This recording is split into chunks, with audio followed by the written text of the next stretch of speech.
Hi, everybody. Welcome into another edition of the Lab Epstein Hitting Podcast, episode 133. Thank you for joining us today. If you haven't done so already, please subscribe Apple, Google, Spotify, or wherever you get your podcasts. And you can watch the show online on YouTube, the Lab Epstein Hitting Podcast YouTube page. All right, let me bring in professional evaluator, successful business owner, former coach, friend, and co-host, Jake Epstein. How are you, handsome? Oh, so well, Jim. Just best time of year coming up. Baseball, basketball's wrapping. Baseball's hot. Yeah. College softball, college baseball, MLB. The Yeah. Masters is in a few weeks. Oh, that's Ooh, right. That's right. We baby. hear that every year, every single year at this time, I hear about the Masters. Now this is Yeah. Masters season. 3 You get weeks. more. You haven't mentioned the World Baseball Classic. I'm a little bit surprised by that That's because because a I few forgot what I weeks was going to call it. ago, Did you hear me hesitate right there? I was trying to think no, of it. a I was few like, weeks ago, you mentioned the World Baseball Classic and how you're going to watch it. I've watched only a couple of innings. Great as Britain have I. they have the worst uniforms I have ever seen. Great Britain. What? Great Britain, the best. I like it. Old school. Looks like World War II. You like their uniforms. They took a Microsoft Word document, It's typed in Great awesome. Britain, and then printed it It on looks their like a uniforms. typewriter. It's like Courier New. Right. And Great then you have Britain. the Hey, You have who's talking about it? USA. Who's What? talking about it? We're not talking about Chinese Taipei uniforms. We're talking about Great Britain. We're talking about Great Britain uniforms because they're so ugly. I know, but we're Now, the talking true about. litmus test is if you would go out and buy one of those uniforms No, I from would just the make one team at home store. with a Sharpie. That's right. That's all you need.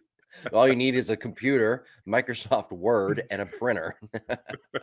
They should have just literally just printed out, typed it up, printed out on a piece of paper, and just taped I Great feel Britain like that there's piece going to of be a paper on their story chest. behind it because the Brits are, they have a Boring?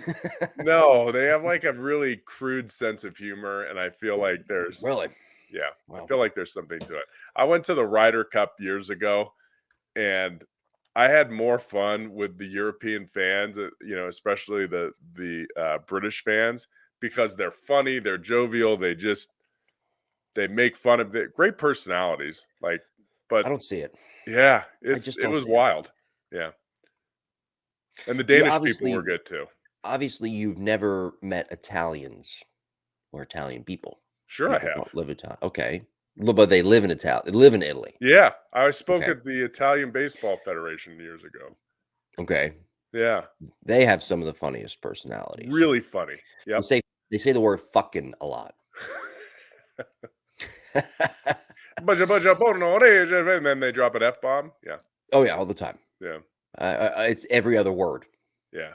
Yeah, I can't really do the impression all that well, but they But do it they're your every other one. people, It's like Jim. every not really. Yeah, well, yes, but I in mean, a sense, yeah, mm, yeah.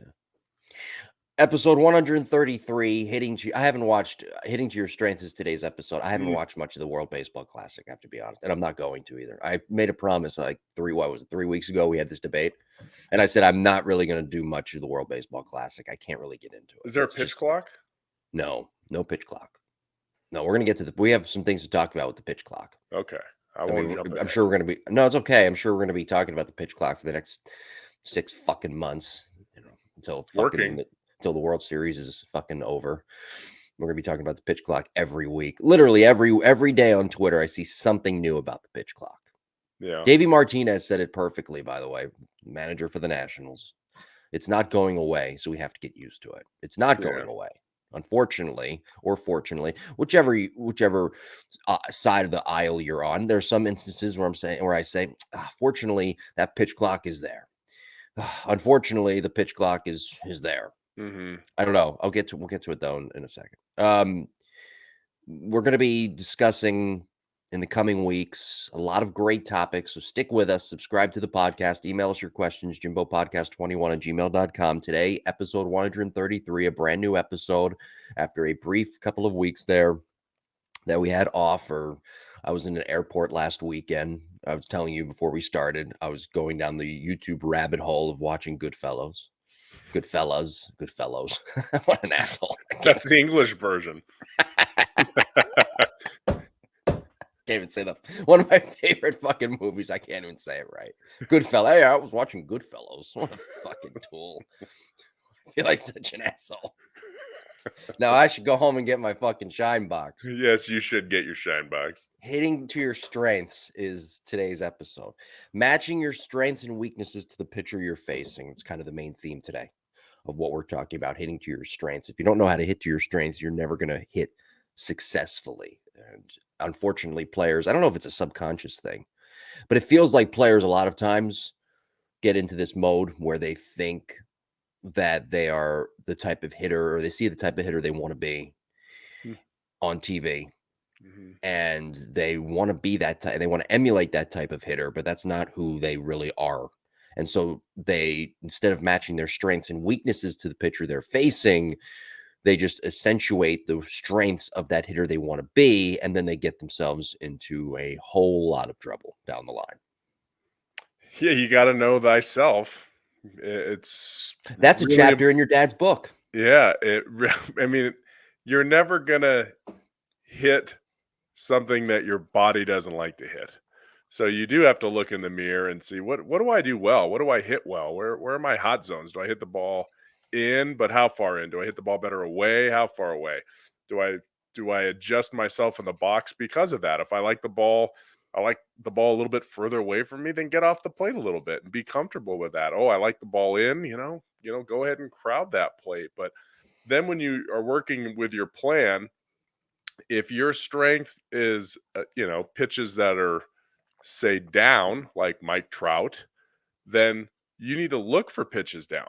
Even if you're facing a pitcher that throws up, right, and throws stuff hard up, a lot of times if you're looking down, you will lay off that because your sights are set down. Now, you might chase something in the dirt because you're looking down, but you're not going to chase that high fastball. There's a good strategy of a good friend of mine that coaches. I don't know. Can I say this? Yeah. So he coaches in college. We probably all know who I'm talking about. And they faced a pitcher. There's a pitcher in the country that's really good. I won't tell You you really what do. her, You know, I think I everybody won't tell you knows what her name is, and exactly. I won't tell you where she You know what? plays or what conference. But Everybody she's knows the best. exactly who We'll you're just put it talking that way. about. You can Everybody think knows you're the best, exactly now. but she's the We- best, right? okay. And so this said pitcher throws an incredible rise ball, and she throws it for strikes, and she throws it 72 miles an hour. And so you're probably not going to hit that pitch. Even if you're sitting on it, that's a really hard pitch. But if you sit opposite of that, if that's how she strikes everybody out, you sit opposite of that. And so their plan was, we're going to look away and we're going to look down. So if anything, which is not a good pitch to hit, right? A pitch down and away is hard to hit. But what happens is if you see that ball come up out of the hand, you're automatically going to abort that swing because it's not in the tunnel you're looking for. Therefore, you don't chase that impossible pitch to hit.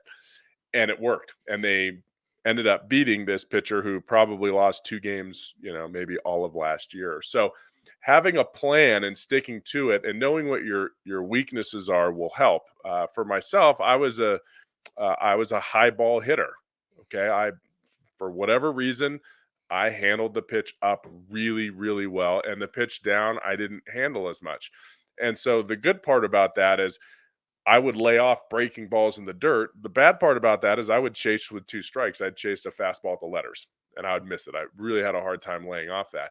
But if I had somebody that was, kept pounding me up, and I was having problems with it, I would then look for breaking balls down. I would look for, because they weren't getting me out with breaking balls down. They were flipping them over for strikes. And so I had to change my thinking, even though that wasn't my strength. But always stick to your strength. If you're a better fastball hitter, look for fastballs early in the count. Then all of a sudden, so, we can talk about Sawyer. He's our model in the online academy and playing at Harvard. And he went out and got a couple hits his first game. And then the rest of the series, all he saw was breaking balls. And he sent me a text. He's like, okay, I went whatever the first game, 2 for 2. And then I never saw a fastball again the entire weekend. Okay, well, that scouting report's going to go to the next team too, and you're going to have to start sitting on breaking balls.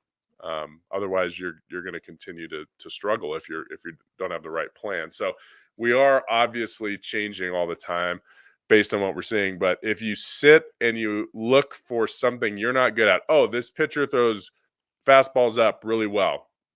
That's what he's going to go to. 70% of his fastballs are at the thighs or above. But you don't hit that pitch, Number one, you can work on hitting that pitch the week before in practice, set up a machine with a high spin rate and try to get on top of it. Or you just stick to your strength with less than 2 strikes. And I think that's what, circling all the way back to Mike Trout, that's what he's good at. Whether it's a breaking ball or a fastball down, he's sitting on it. He's comfortable with that. Even if somebody's trying to throw up, if they miss a little bit, boom, he takes advantage of it. So know what your strengths are, adjust from there if you're not, getting pitches in that location for 4, 5, 6 at bats in a row. Otherwise, you're Well, never going also, to be a hundred percent may I just looking stop you for for a other second? pitches. May I just stop you for a second? Yeah. Because you just mentioned the pitches in there, the amount of number of pitches. And I was talking about this with Cassie when I was recording yesterday on Cross Functionality every Wednesday, new episodes 9 a.m. And we discussed her favorite player right now is Aaron Judge because she's a Yankees fan. Boo. And we were discussing Aaron Judge a little bit and how he only gets about, what would you say, 3 to 4 pitches per game to hit that he can actually do damage with. Right. That's fair. So That's a good amount too. right. Okay. And maybe that's being too liberal with Mhm. that pitch amount. Okay. He gets, well, just for argument's Yeah. sake, we'll No, he say he might. gets, He might get 1 per at bat. He okay. shouldn't, but he does. So let's say he gets 3 to 4 pitches per game that he can Mhm. really do damage with. Okay, cool. So he gets 3 to 4 pitches. When you have a major league pitcher out there, and we're just looking from a major league perspective, but this stretches across college baseball, minor league baseball as well. You don't see too many pitches that you can actually do damage with. So, circling back to our topic today, hitting to your strengths. If you don't know your strengths and weaknesses and you don't properly prepare for that pitcher and match that with your strengths and weaknesses and trying to do something that you can't do or something that you're not built to do in the box, you're going to miss those pitches that you can actually do damage with and be productive with. And that's why mechanics are important too, because if Yeah. you have a barrel drop or you have an arm collapse or you have a wrist roll, you get those good pitches to hit and you miss them. I remember my dad, man, if you were late on a fastball ahead in the count when I was growing up, because he coached me from maybe like 11 to 16. If we were late on a fastball ahead in the count, holy cow, you did not want to make eye contact with that man. I mean, that was his thing. If you pull it foul, fine. If you're early, fine. If you swing and miss at a changeup, fine. But if you are late and you foul off a fastball with less when the count's in your favor, that was not something he was going to be happy with. And that's what it is. If you get a good pitch and you're not in position to hit it, you got a barrel drop, you're going to foul it off. If you're late, your timing's not good, you're going to foul it off, and you might not get another pitch to hit. Now you got to fight. Now you got to hit that pitch. Ball 6, ball 7, on the outside part of the plate, outside corner. So taking advantage, having a plan, obviously, having rhythm, having a good swing plane, you're going to run into more barrels. But if you have a good swing plane and you have pretty good timing, but you really don't have an approach like you're talking about, if you don't know what your strengths are, it doesn't work. And you do have to be able to move on from your strengths. I mean, that's where we start. We Well, start hold with, on. okay, You know I what? Hold on. You know what? yeah. Can we hold there? Mhm. We got some other things we got to get to. I might forget what I was going to say, but All right, go ahead. Go ahead. I was going to say you have to be able to move on. If you're a fastball hitter and you don't get fastballs, then you got to be able to hit breaking balls. You got to be able to figure out how to adjust your timing and adjust your rhythm in order to hit that breaking ball. So we start off with the game plan A, and then as the game progresses, we may have to adjust from there. So we've got a lot of things to talk about with today's topic, and Yeah, we've already given apparently we two. do. You cut my ass off. I'm This sorry. is the last podcast ever, That's not number true. 132. That's not true. First of all, it's episode 133 that we're on.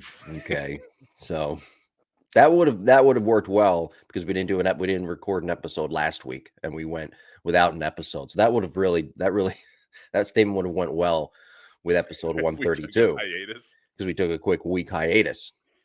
I had a chance to see my godson last weekend, Nice. and he does not play baseball. He only plays basketball. Hmm. He wants to wrestle Oh, and he nice. boxes. He's 11 years old. He boxes. That's awesome. And I'm getting him. I already told him this. I'm getting him boxing gloves for his birthday. So the surprise it really isn't there. He has a boxing bag in his house that he goes into the basement and he does, and he does some drills, whatever. And I'm thinking to myself as he's telling me this, I'm like, God, thank God you just didn't play baseball. Thank God. And I'm not trying to turn people off to baseball, but thank God. Thank God you're doing something else. Thank God. Next week, actually in a couple of weeks, we're doing a mechanical breakdown series.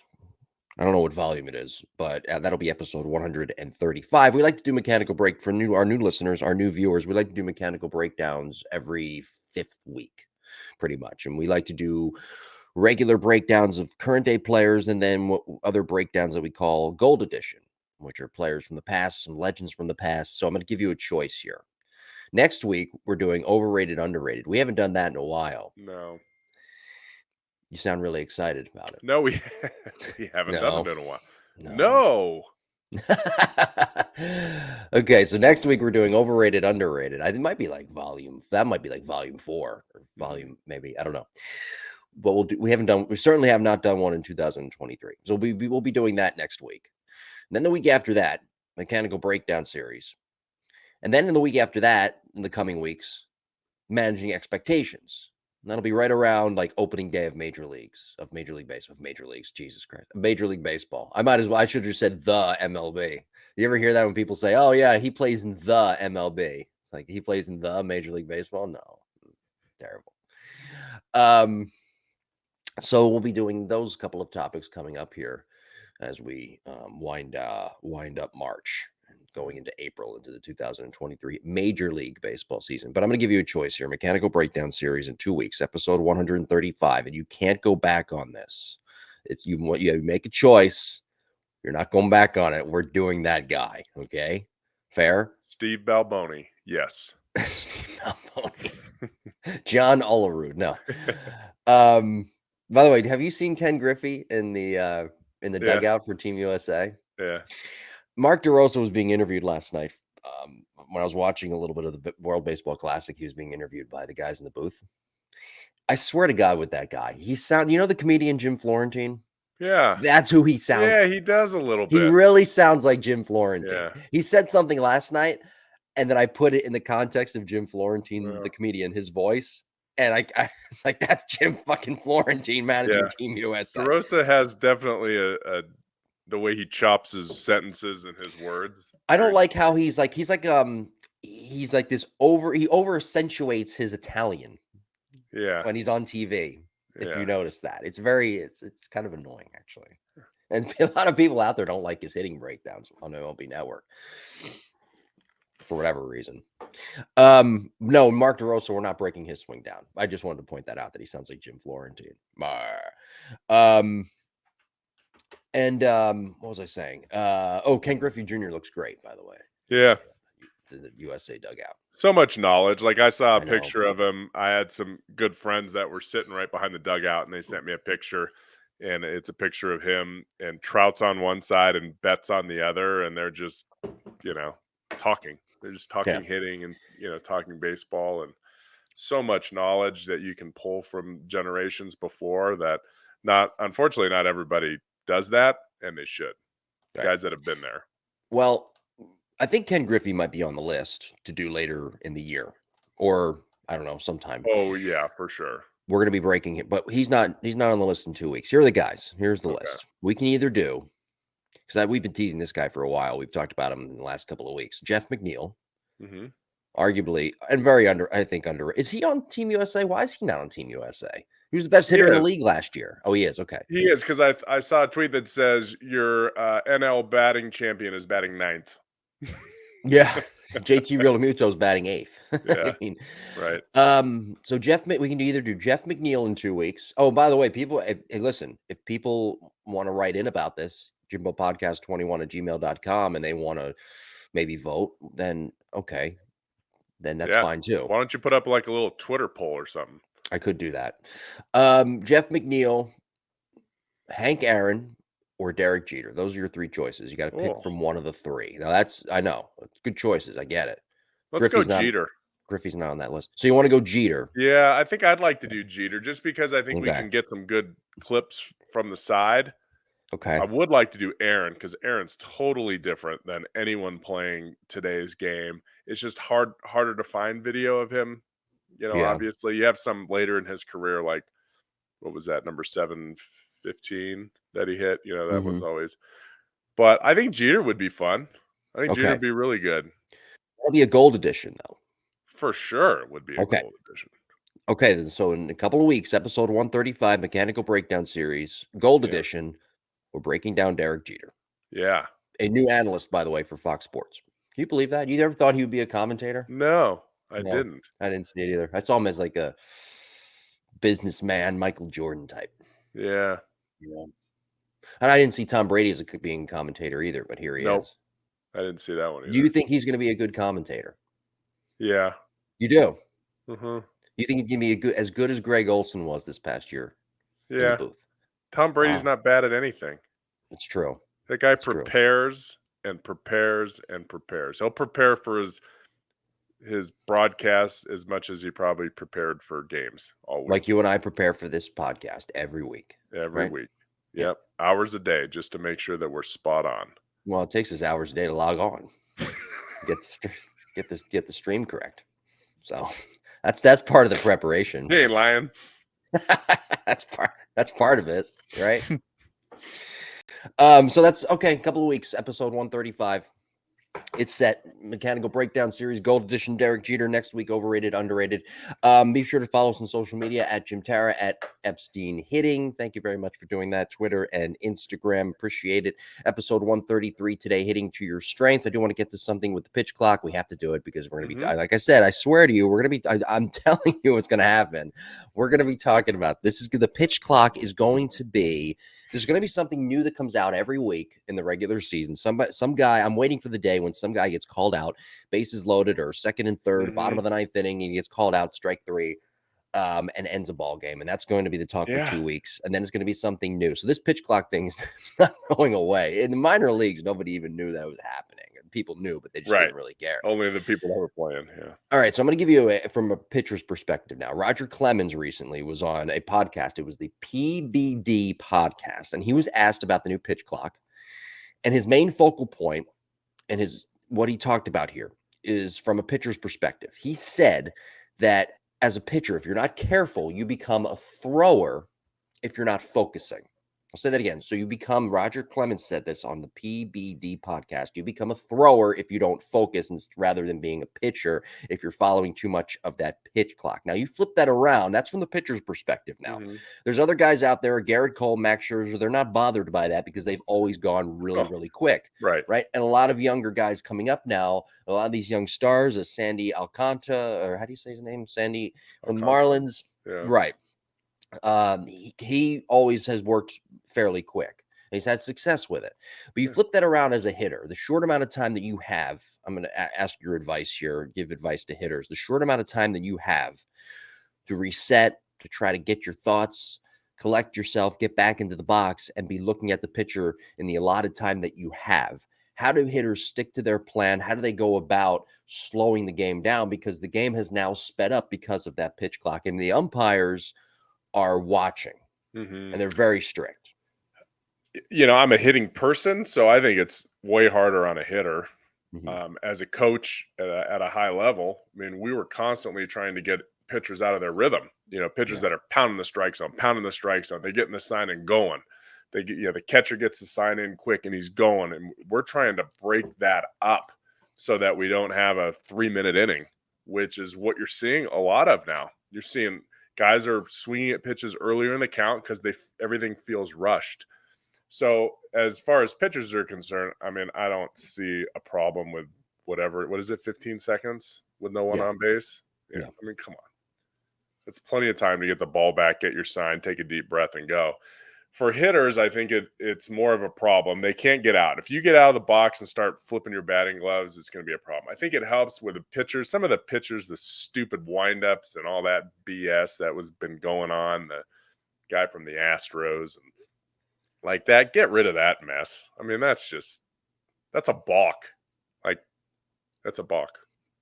I mean, I know as a rule, it's not, I guess, a balk, or you should be able to call it with nobody. You should be able to call a ball with it, but you shouldn't be able to jazz around out there and play around with your Aren't there windup. some And moves with a balk though that it's almost like in football, you can call holding on every play. You can almost call balk a balk on every play, you especially can, with a pitcher, a left-handed pitcher. but You can, yeah. if you're trying to deceive the hitter or deceive the pitcher with, or the runner with deliveries, like that's a balk. Anyway, I digress.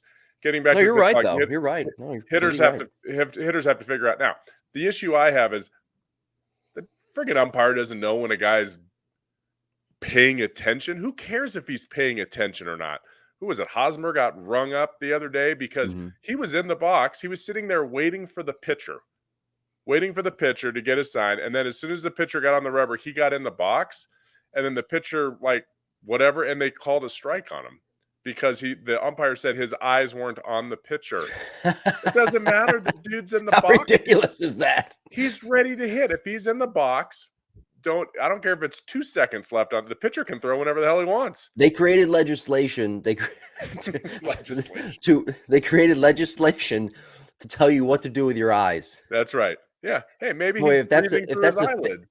boy, if that's a, if that, that's a sign of things to come with our government too in Oh, the United States. They're going to soon be passing legislation telling you what you can and can't do with your eyes. that's So if right. you're in the Don't listen box, to him. if you're Eric Hosmer in the box into your scenario and what actually happened, and Yeah. you're looking, say, you're trying to get your vision or your focal point for your vision, and you're not looking at it might be like looking at the third base side dugout or Yeah, something he was really in the quick. box. He was like hitting home plate. His eyes, he Yeah. looked down at And home you're not plate looking at the pitcher. with 8 seconds left. That's wow, it's crazy. Yeah. So It throw really the is. pitch. It's amazing to me that that baseball hasn't figured out that these players and these managers, these coaches, and a lot of people in front offices now are very, very smart, and that they will figure out ways to work around these rules. Max Scherzer already figured it out within 2 weeks on the mound. Mhm. I think what was it? The who against the Twins? Gosh, who The shifted Red against Sox. the Red Sox shifted against Joey Gallo of the Yeah, they Twins, right? took the And they left put a fielder four. over or They something. moved him over to so then there were three guys really on the right side, but Uh-huh. somebody was playing in short right. So my point is, we have to really be careful with how much legislation we pass when it comes to baseball and trying to change rules. Now, I've always said I'm okay with the pitch clock, but there has to be some Feel. good, solid feel put into place where players, umpires, everybody's on the same page and says, okay, well, it's the bottom of the eighth, game tied at 2, runners at second and third, pitching change, new guy comes in. We're not going to be enforcing the pitch clock as hard, right? Or we're going to Yes. give a warning. If it's a 10-2 game in the bottom of the eighth inning, the umpire goes to each dugout and says, guys, let's go speed it up. We're going to be really, really Mhm. strict with this now. It's So there hard. has to be a feel. But I don't think it's that hard though when you Yeah. put it in that context. I Right. I just mean, think to me, some of it is it's very self-explanatory. You don't really enforce the pitch clock or use it as much. You still use it, so in a sense, but you don't enforce it as much when it's a 2-2 game in the bottom half of the eighth inning. yeah. I think I mean, it's working. Like Is it though? yeah. How's it working? Okay, I people thought I are saying, saw well, it was more. like 20 to 30 minutes faster. Well, okay, but that's fine. But there's a lot of people out there who don't like it and don't care about the time of games Yeah, too. but the reason for the pitch clock is to speed up the games. I Like, know, I I mean, that's understand that. So it's working yeah. there, but is it making that? But it's also the point of to speed up the game is to make the product better. Is it making the product better, or are we diluting the The product? stuff that I read was making it better. It was a faster game and there was more offense. So Okay. between the shift and between the bigger bases and and the pitch clock, something was working in the positives of faster time and more runs per game. Whether or not that'll continue. Mhm. But yeah, I There's think more stolen bases too, though, the feel, correct. The feel is, I mean, I'm not going to umpire bash, but umpires are like, they have egos too. unless they're Phil Cuzzy. Yeah, I don't. Guy misses pitches right down the middle. Yeah, but I mean, so they're gonna want to make that deal. Yeah, they're gonna want to be like, oh, I'm as big as this game. I am important, and I'm gonna make that call in a tie game in the eighth inning. Not every umpire, but there's gonna be a small percentage that aren't gonna adhere by the feel rule. But yeah, maybe once you get to the eighth inning, if you're within X amount of runs, we bump it to 30 seconds or we bump it to 25 seconds, like you'd mentioned in an earlier podcast. Add 5 seconds to that. It's a little quick, but I think I I don't know. I think some of it is really bad. I've seen guys with one Right. foot in the box and then they get in the box after the pitcher gets on the rubber and they call a strike because they weren't in the Mhm. box. But it's like, Yeah. well, they were just waiting for the pitcher to get on the rubber. Why do they have to sit there? And then I look back at games, there's I'm trying to think of what's the Twitter guy? It's like, is it stirrups, some vintage stirrups or stirrups now or and he posts all these old, from the 60s and 70s and sometimes 80s, these clips of, games. And it was like, I mean, the hitter didn't get out of the box and the pitcher didn't get off the rubber. It was like Bob Gibson against somebody, and it was just boom. And then 6 seconds later, here's the next pitch. And then 6 seconds later, here's the next pitch. So eventually it'll get back to that because of the rule. And then you probably won't, but it's starting in the minor leagues. And then as all those players come up that haven't been stepping out of the box, looking around, changing their batting gloves, then it'll go. Then I think it'll be easier and there won't be complaining and people get used to it. But in the meantime, all these guys that are playing in the big leagues now have never had to deal with it. And you're asking people that have been there for, 10 years plus, some of them, to make adjustments. It's not easy. Yeah. All right. Well, we'll see how it all plays out. Yeah. I got nothing more up on the pitch clock. Yeah. I No, had I enough, think had enough we'll of it. see. I mean, I'm a baseball guy and I pretty much watch every inning of every playoff game. But I will be honest, I watch the baseball I need to watch for my job Mhm, during the season. I don't mhm. just say, "Oh, there's a game on Sunday night. I'm gonna turn it on and watch it." I don't unless it's the teams I'm working for, um, and I need to check on hitters. But even then, I usually just get chopped video, and that saves me even more time. So anyway, we'll see. It's not going to affect me during the regular season. We'll put it that way. All right, well, let's get this episode's flying by. We're having a lot of fun. Pitch clock fun.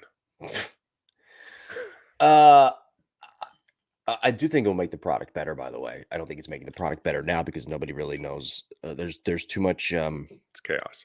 It's too much chaos, I guess, Yeah. with it. There's not a solid definition of when to enforce the actual pitch clock. So I do think it will make the product better once we work out all the kinks. But that's what they say. That's why they say, well, that's what spring training is for. We got a It listener is. question sent to us via Jimbo Podcast 21 at gmail.com. And this gentleman wrote in to both Cassie and Jake, or for Cassie and Jake, cross Uh-huh. functionality, and for the Lab Epstein Hitting podcast. And I gave him the option: is this question for Cassie or for Jake? And he said both, question mark. And I go, Yeah. okay, All right. I'm being generous today. What a So guy. yeah, I know. So I'm not gonna say his email. His name is Bear, Okay. Bear, Bear. And Bear writes in via Jimbo Podcast 21 at gmail.com. He says, hi, my name is Coach Bear. First and foremost, your shows are outstanding. Keep up the awesome input. He probably meant work, Thanks, but Bear. okay, that's fine. Thank you, Bear. My question as a coach: when this is a good one too, by the way. When should you step in and tell a parent they are making the kid uncoachable? And he draws to an experience that he's currently having. He says, very talented young lady who has a huge upside, but mom, not dad. You would think it would be a dad, right? Usually it is Yeah. dad, but I've heard softball moms are a little, kind of too. But mom believes she knows best, which is pushing her kid backwards. Mm. I would appreciate the feedback. Keep up the amazing work. And that is from Coach Bear, sent to us via Jimbo Podcast 21 at gmail.com. So the gist of that Yep. question: when should you step in and tell the parent that they are making their kid uncoachable? So it's that helicopter type parent that Yeah. is causing problems. And I think Coach Bear, if I'm not mistaken, sent in a video of his daughter for the Twitter contest, and who has a really nice swing. How's that And Twitter contest going, by the way? I did a Twitter contest. Make sure you follow me on social media. I grabbed 4 players and did free Mhm. analysis. They submitted their swings, and then I did a free analysis, about 10 minutes of each one, like I do with all the professional players, amateur players that I work with. So it was pretty cool. But he was one of them. And then I believe we traded some emails, and so I'm pretty sure he's a high school coach. Okay, this is coming from, I don't know if he put that in his email or not, but He did not. he's a coach. So communication is the key. It really is, and it's hard sometimes with parents, and maybe this is his travel team. Maybe he coaches a travel team, and I'm wrong with the high school, but yeah, a lot of times you get parents that are overbearing, and if you have he put it really well that it's getting in the way. It's bothering him as a coach, but it's taking away from the players' ability to get the most out of themselves. So whatever that parent is doing, putting external pressure or creating a dynamic where the coach and the parent, the parents saying bad things about the coach at home, and then the poor kid has to hear that, and then the kid goes to practice, and coach is, running practice, and even though this kid may really love the coach, in the back of their mind they keep hearing their parents, just peppering on this and that and the other. So communication's the best. I would sit down and say, hey, can we, spend some time after practice, maybe on Tuesday or Thursday, or set up a time during the week where we can sit down and talk. And then we talk about, look, your daughter's really great, and she's progressing this way. These are the things she really needs to work on. But on a personal level, she's caught between the pressure you're putting on her, and when you show up, she's not at her best. And when you're yelling things from the stands to her, she's not at her best. Whether you're saying good things or things that are detrimental to what she's doing, it's just the fact that you're saying something when she's trying to compete. And that doesn't work. So that's the big thing for me as a coach. If there's parents sitting there, hey, get this, and just sit here and do that, and look for this pitch, and bend your back knee and get your shoulders up, and this and that. Now, the game isn't for that. The game is to get in the batter's box and compete, or to get onto the mound or in the circle and compete and be aggressive. And I've had to do that with my own kid, because, she's like, oh, I didn't feel great on that swing, because we look at video and we hit all the time. And she's a hitting coach now because I tell her you should work on this. But then sometimes in the game, she'll be in the on deck circle and be like, I'm like, no, like, you step into the box and you be aggressive. I want you to be overly aggressive the first two swings that you take until you get to two strikes. I know you're going to make contact. Like, you have eye-hand coordination and a good swing point.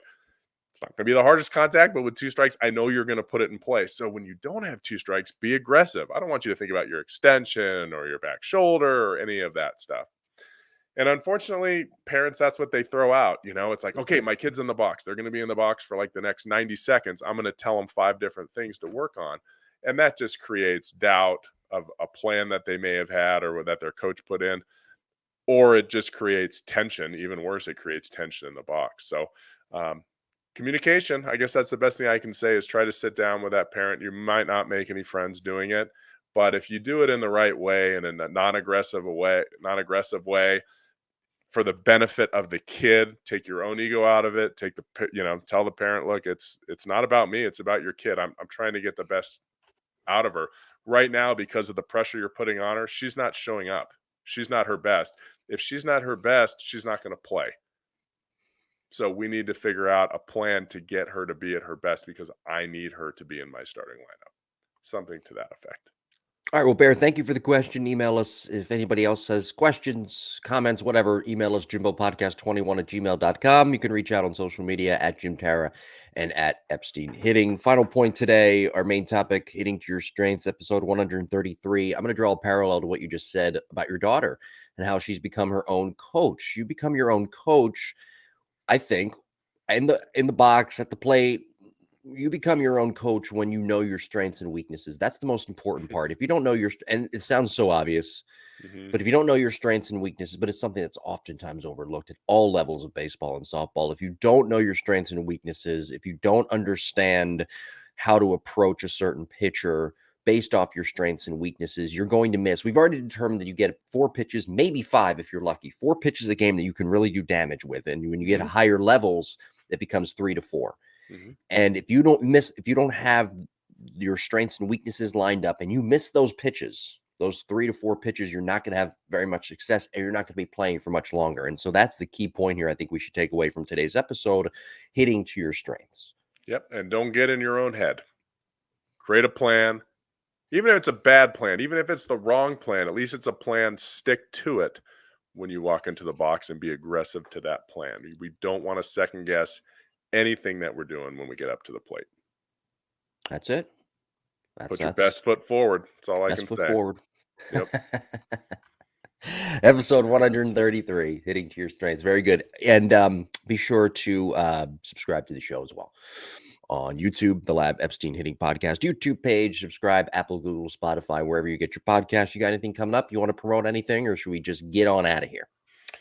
Uh, promotion. I don't know. I'll tell you what needs to happen. Needs to happen. I need to get all my players in. Those of you that are sitting on the bench too. So I have so many players that have been in the academy, and then usually they take a month or two off during the off season. Well, the games are starting, so get those. I just got 3 last night, so I know it's the season in the cold weather areas are starting because the videos are starting to come in. So make sure you send in your videos so I can check your timing and rhythm. Even if your mechanics are good, send me some game video. Cool. All right. EpsteinOnlineHitting.com, correct? Yeah, you can just go to EpsteinHitting.com. You'll find it. Oh, I said online hitting. I'm Easy. sorry. You can go to either Epstein one. Hitting. I have many domains, but Epstein Hitting, easy. You know what? I'm going to go to it right now before we stop doing this. Yeah, you are. I'm doing it right now. See? You can see me? See the first tab that I pulled up has Aaron Rodgers news. So it's been the pitch clock and Aaron Rodgers in the world of sports, it seems like, this week. There you go. All right. So I'm on EpsteinHitting.com. My internet's going a little bit slow. Oh, yeah. Look at that. You got the online academy. You got the instructor certification. You've got the Click. in-person training. Yes. And I am building, I guess this is news. It's going to take me a few months, but I'm building for probably this summer a key teaching platform of like a certification type platform, but for parents and for coaches that want to coach their own kids. And it's a step-by-step approach. It's a great learning management software tool that we're using. It'll have videos. It'll have step-by-step bullet points of different drills to work on and to make you a better coach. Because I think if we can get players at a young age, you're a volunteer coach from, New York Little League. If we can get the right information to those players when they're 7 and 8 years old, the baseball community in general moving forward is going to be much better. And then more people will play. So that's my goal. Like as a coach, all I'm trying to do is get my players better so they have fun. If they have fun, they keep playing. And if they keep playing, then the game of baseball and softball continue to grow. So look for that in the coming months. I've been working on it all winter. Yeah, beat that, Chat GPT. That's right. Chat GPT can't teach hitting. I don't know who that is, but you don't know Chat GPT. No, it's the big thing that's sweeping the nations. The AI stuff. You got to be kidding me. You got to know. No, he might be able to teach you the hitting. I don't know. I haven't. Every adult, male or female, over the age of 18 knows. Every cousin that I have in college uses Chat GPT for their papers now. Yeah, we didn't have that growing up. I know. Back in our day. I'm gonna use it for my resume. We'll see what happens. See if I can get a job as an aerospace engineer. That's right. You can literally type in the job description. Yeah. Put that into Chat GPT, and they'll make you a resume of whatever you said, engineer, aerospace engineer. Why aerospace? What are you, Why Elon not? fucking Musk now? Why not? Elon Musk. It sounds good. I guess it does. Yeah. Aerospace engineer. All the chicks dig it. All right, we will talk to you next week. Overrated, underrated, episode 134. Subscribe. Thank you very much for watching and listening. We'll talk to you then. Have a good week.